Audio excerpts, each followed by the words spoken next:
Good morning, class. Today's objective, you will be able to distinguish shades of meaning among closely related verbs. I'd like you to go ahead and stand up as we go ahead and read together our definition of what a verb is. A verb is a word that shows action. It is found in the predicate part of the sentence. Some verbs are actions that we see. Some verbs are actions we do not see. Verbs and actions, same thing. So while you're standing, let's go ahead and practice some actions. Go ahead and clap for me. Good job. Clapping is an action. Go ahead and wave to your neighbor. Hey, buddy.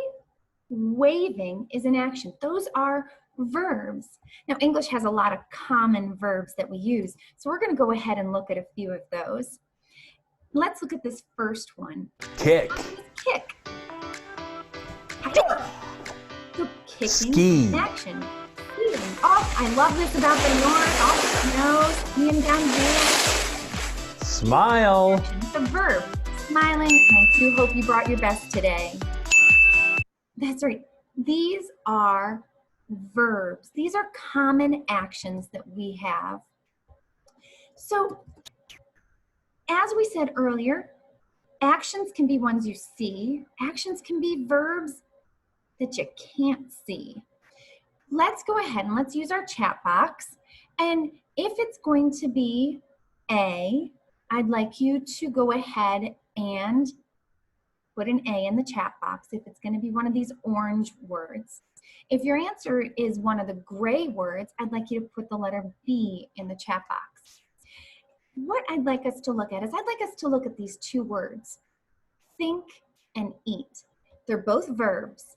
One verb you can see and one verb you can't see. Yeah, I see a lot of eat. I see a lot of B's in there. Good. Yeah, well, you can see someone eat. You can see someone, lick an ice cream cone. Absolutely. But it's so much harder to see someone thinking. Okay, let's look at the next two words, fly or wish. And there's a lot of A's in there, huh? Yeah, you can see Superman flying. Woo! But you really can't see someone make a wish. Now, today's objective, we're going to find descriptive ways to go ahead and write sentences. Now, when we're writing, the writer's job is to help the reader visualize, just a fancy word for paint a picture in your mind. So the author's job is to help the reader visualize the story. I can write, I ate turkey. Good sentence, got a subject, got a predicate, got verbs, but it's not as descriptive as saying Mrs. B devoured a whole turkey in under 10 minutes. That sentence is far more descriptive. That sentence really helps you understand what the character is feeling, what the character is thinking, and it helps develop the story. And that's what authors do. That's the job of the author. So we can go ahead and we can look at someone who is walking. And we can say, the man walked down the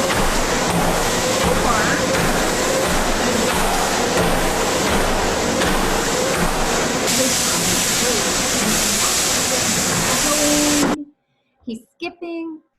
So we could say the man walked down the street, or we could say the man stumbled down the street like he was a monster. That's a far more descriptive way of talking about the character. And it tells you more about what the character is thinking and what the character is feeling. Let's go ahead and practice this together. So I've got a sentence here, and our job is to choose a better word to paint a more descriptive picture. So, Mr. Gonzalez spoke to the class. Is this a declarative sentence? I see a lot of nodding heads. Good, yes, this is a declarative sentence. Got a period right at the end of it. What is our subject? Who is doing the action in this sentence? That's right, Mr. Gonzalez is doing the action, which means our predicate is spoke to the class. And we know our verb is going to be somewhere in that predicate. Spoke to the class. What is the action? Spoke. Now, let's imagine that this is not your normal class.